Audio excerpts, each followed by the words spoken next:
Acompaña al periodista Camilo Rodríguez en el análisis de la vida, el trabajo, la misión y la obra de los médicos en el programa de la Unión Médica Nacional. Los jueves a las 10 de la noche, con repetición los viernes a las 6 de la mañana y a las 2 de la tarde. Solo por Expert TV, Canal 33.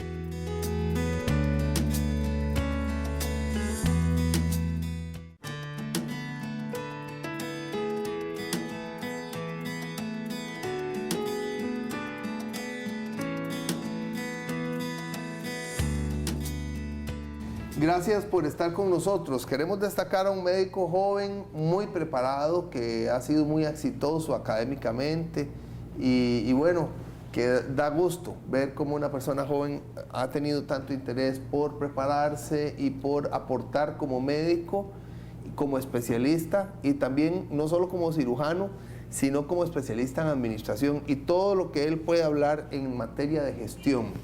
El doctor Mario Ruiz Cubillos. ¿Cubillo o Cubillo. Cubillo. Sí. Bienvenido. Muchas gracias, Camilo. Muchas gracias por la oportunidad. Doctor, ¿dónde nació y dónde creció usted? Yo nací en el Hospital San Juan de Dios. Mi familia es de Barrio México, de Rincón de Cubillos, del Paso de la Vaca. Rincón de Cubillos, sí. Paso de la Vaca, Barrio México, de ahí es mi familia por parte de mi mamá.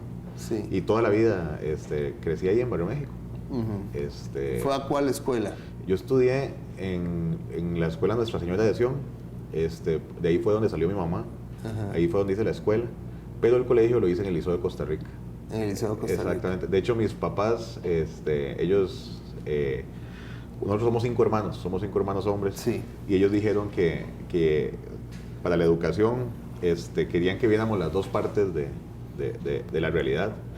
Y mi mamá había salido del Sion y mi papá salió del liceo. Entonces estuvimos en la escuela en el Sion y los 3 mayores salimos del Liceo de Costa Rica. Sí. El Liceo de Costa Rica marcó mi vida para bien, creo yo, porque al poder estar con personas de diferentes estratos sociales, uno se da cuenta de en realidad cómo son las cosas y cómo muchas veces no importa qué tanto dinero tenga usted, sino las ganas que usted tenga de superarse y de esforzarse. Sí. Doctor, una abuelita suya tenía una panadería en Barrio México. El doctor Solano lo menciona en un libro que escribió sobre la historia de Barrio México. Sí, mi abuela, mamá le decimos todos nosotros, doña Daida Ramírez Corrales, ella fue en realidad como prácticamente la que nos crió, a mis hermanos, a mis primos, en el Paso de la Vaca, ahí en calle 8, ahí es donde estaba la panadería. Ella era ciega, ella diabética y había perdido un ojo y en otro tenía una catarata. Y era la que nos cuidaba a todos nosotros. Ella me enseñó a mí que nunca había que darse por vencido. Ella nos decía, puña, si yo soy ciega y renca y puedo, ¿cómo ustedes no van a poder? Y gracias a Dios eso nos ha servido para toda la vida, a mí y a todos mis hermanos. Después del colegio, ¿dónde se formó como médico? Después del colegio estudié Medicina General en la Universidad de Ciencias Médicas. UCIMED. En la UCIMED, que en esa época era la UACA, cuando comenzamos. Hubo un periodo de transición entre UCIMED y UACA. Al inicio, los primeros 2 años de medicina en realidad fueron un poco difíciles para mí porque yo la verdad no estaba seguro si quería estudiar medicina. Mi mamá es médico, ella salió en la primera generación de la UACA y trabaja en UEVAIS, ha trabajado en UEVAIS toda su vida, en UEVAIS en Tres Ríos. Y siempre a mí me llamó muchísimo la atención cómo ella trataba bien a sus pacientes, iba a comer con los pacientes a la casa, era parte de la comunidad prácticamente. Cuando comencé a estudiar medicina, vi que tal vez, por lo menos los primeros años de carrera, no eran eso, no eran ese contacto que uno espera tener con el paciente. Tomé un periodo de descanso para pensar que me fui a mochilear. Me fui a mochilear 6 meses. ¿Europa? Sí, ahorré un poco. Había fallecido mi abuela. Trabajé aquí en una tienda. Ahorré. Y después de 2 años. Después de 2 años, sí. Y me fui solamente me fui con el pasaje de avión, con un pasaje de tren que incluía varios países, y con el pasaje de vuelta. Y fue una experiencia increíble. ¿Y dónde mochileó? Desde Finlandia hasta España. en los 18 países, en Finlandia, Suecia, Noruega, Bélgica, Dinamarca, Holanda. Recorrí todos los países prácticamente. Conocí gente de todas las nacionalidades que andaban en lo mismo. Yo siento que fue un periodo de encontrarse uno mismo. ¿Y solo? Solo. Y tal vez el estar tanto tiempo solo hace que uno piense mucho sobre las cosas, sobre la vida en realidad. ¿Cuánto tiempo estuvo? 6 meses mochileando. Y cuando volví... Debería escribir un libro de esa experiencia.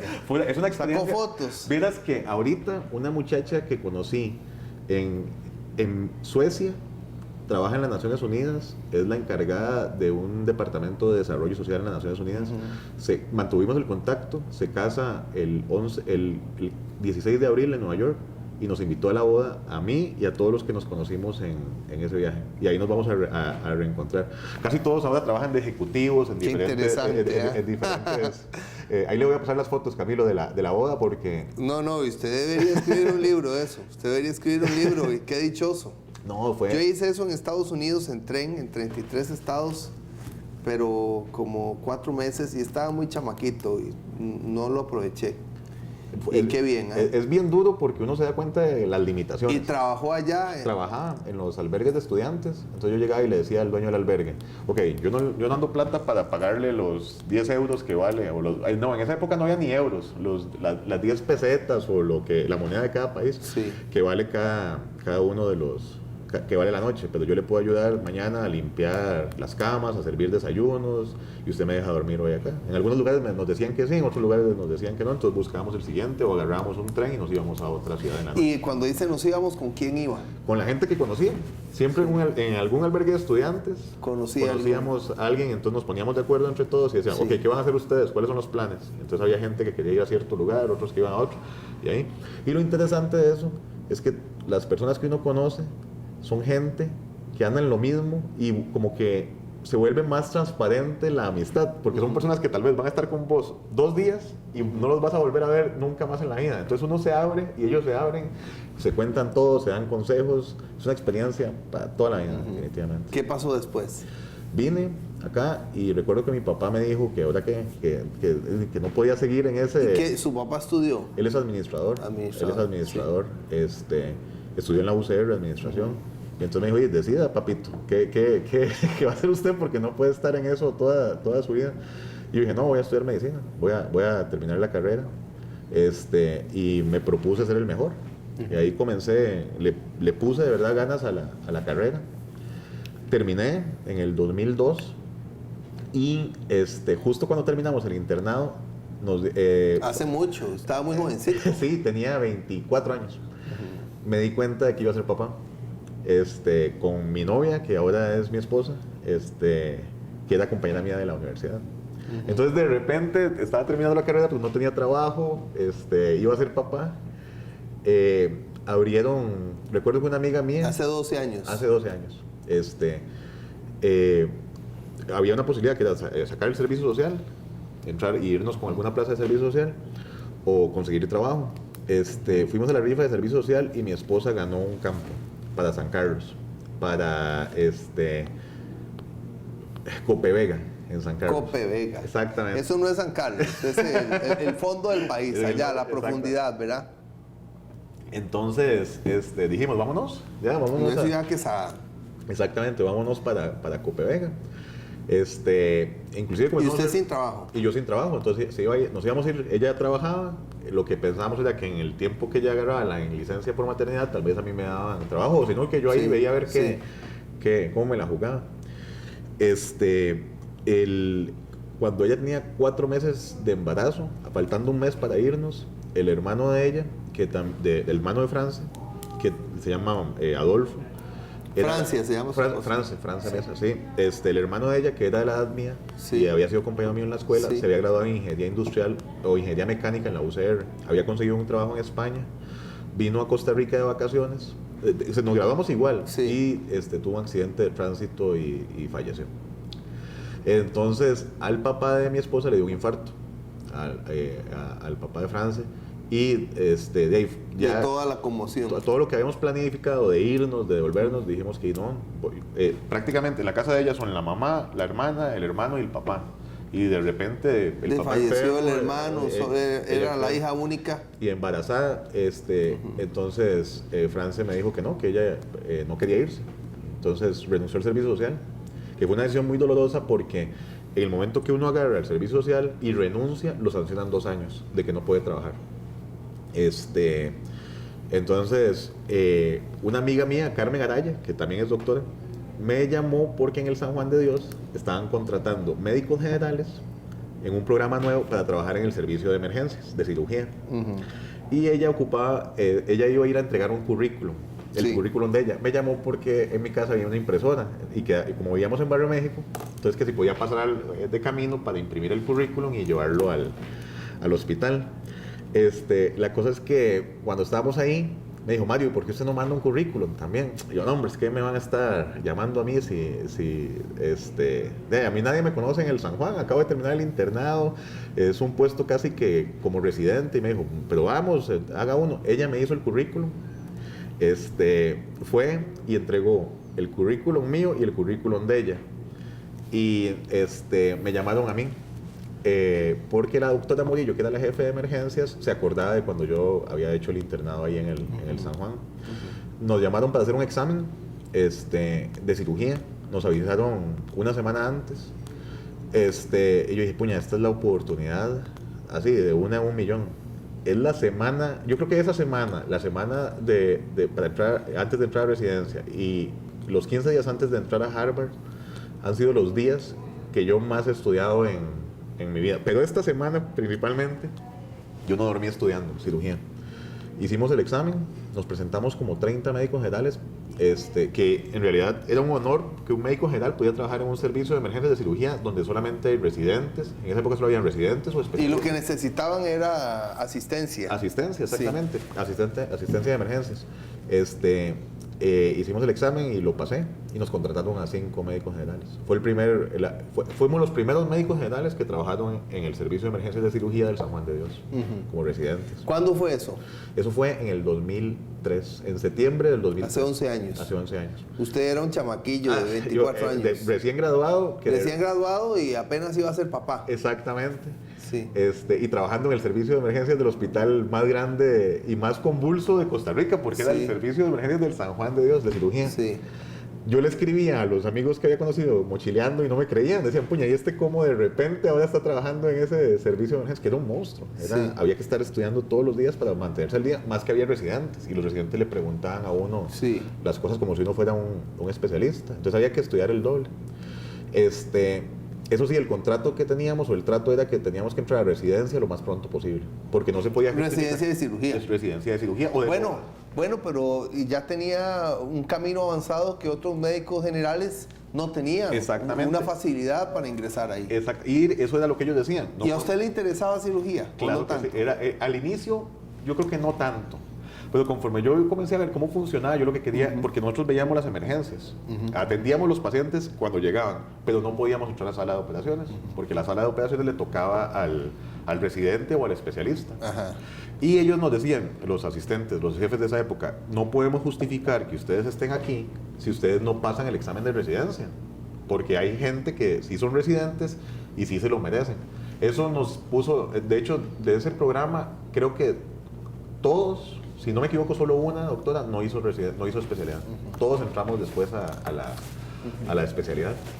El primer año no entré, ni siquiera pasé la primera etapa, que fue un balde de agua fría, porque trabajando en el San Juan, y ni siquiera pasamos la primera etapa, entonces, y ninguno de los que estábamos ahí la pasó.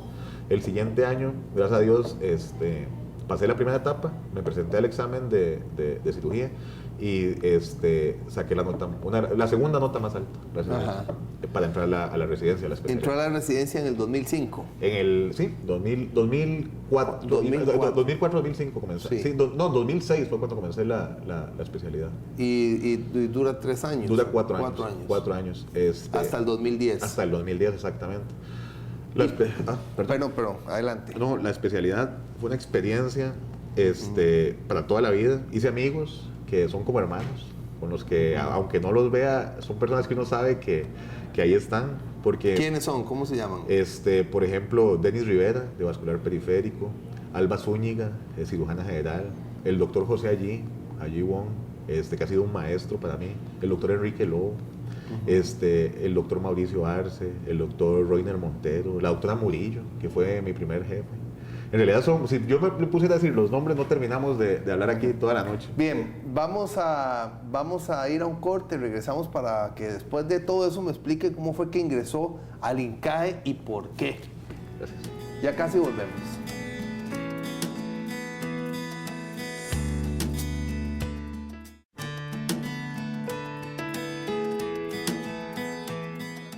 Acompaña al periodista Camilo Rodríguez en el análisis de la vida, el trabajo, la misión y la obra de los médicos en el programa de la Unión Médica Nacional, los jueves a las 10 de la noche, con repetición los viernes a las 6 de la mañana y a las 2 de la tarde. Solo por Expert TV, Canal 33.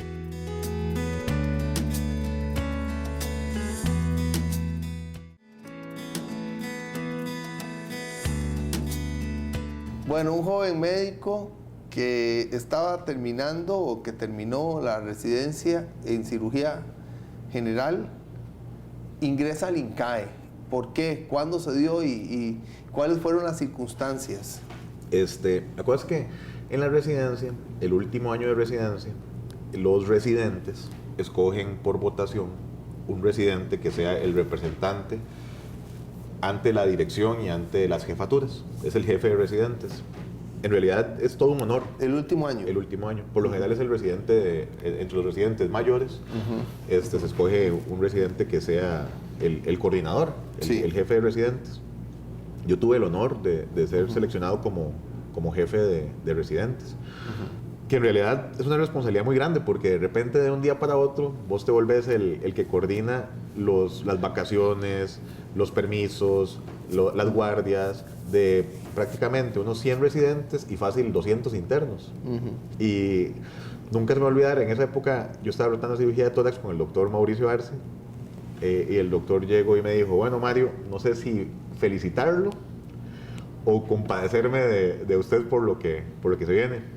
Y yo, qué raro, ¿por qué el doctor me estará diciendo eso? Y ahí fue como cuando comencé a ver los problemas administrativos que hay en la institución, que hay en la caja. Me di cuenta de que en realidad nosotros como médicos no estamos preparados para administrar. No es nuestra formación es de médicos y nuestra principal preocupación son los pacientes. Y el problema es que entonces se crea una barrera entre la parte administrativa y la parte médica, porque el médico no entiende la parte administrativa y la parte administrativa probablemente no entiende la parte médica. Y lo más interesante es que los dos estamos tratando de sacar las cosas adelante.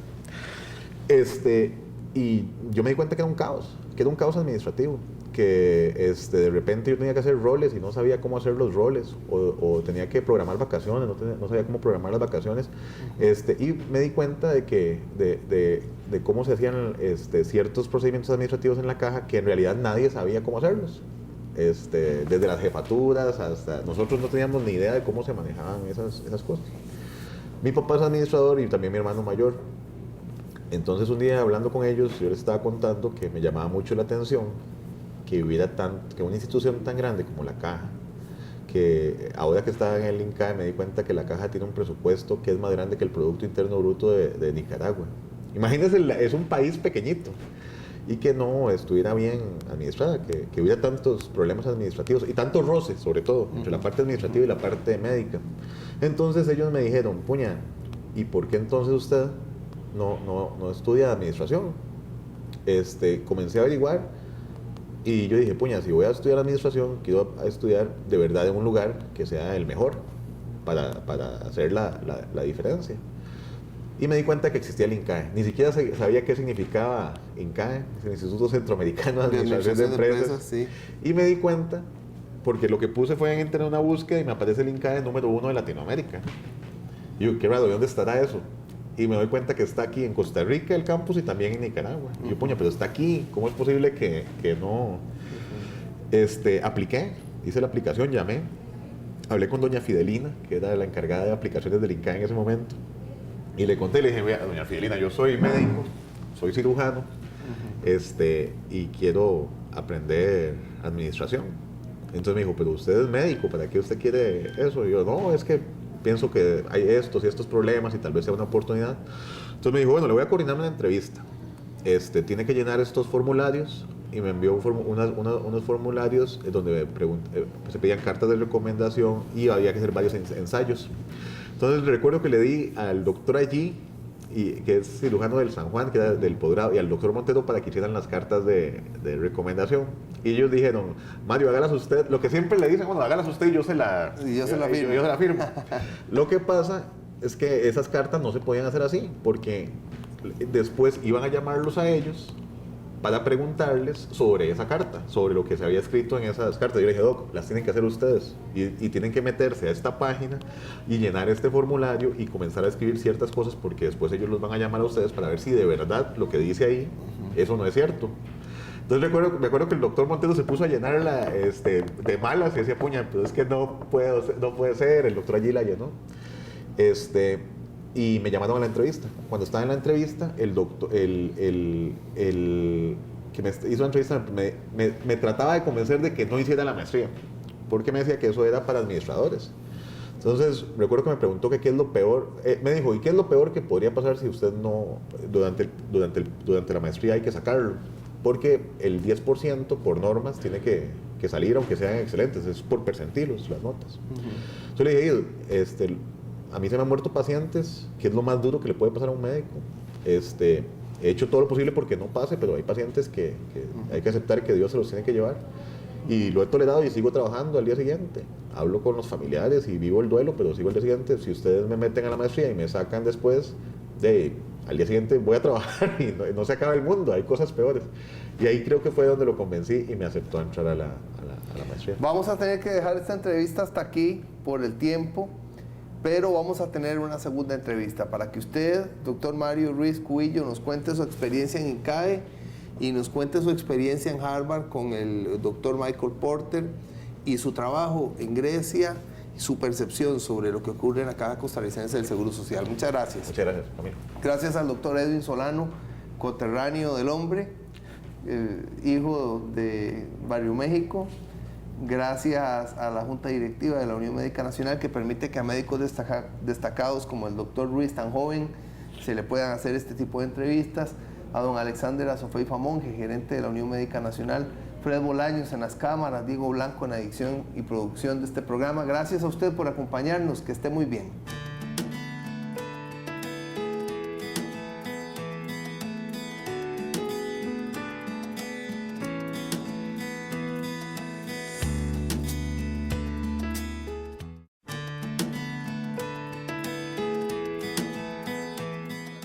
Acompaña al periodista Camilo Rodríguez en el análisis de la vida, el trabajo, la misión y la obra de los médicos en el programa de la Unión Médica Nacional. Los jueves a las 10 de la noche, con repetición los viernes a las 6 de la mañana y a las 2 de la tarde. Solo por Expert TV, Canal 33.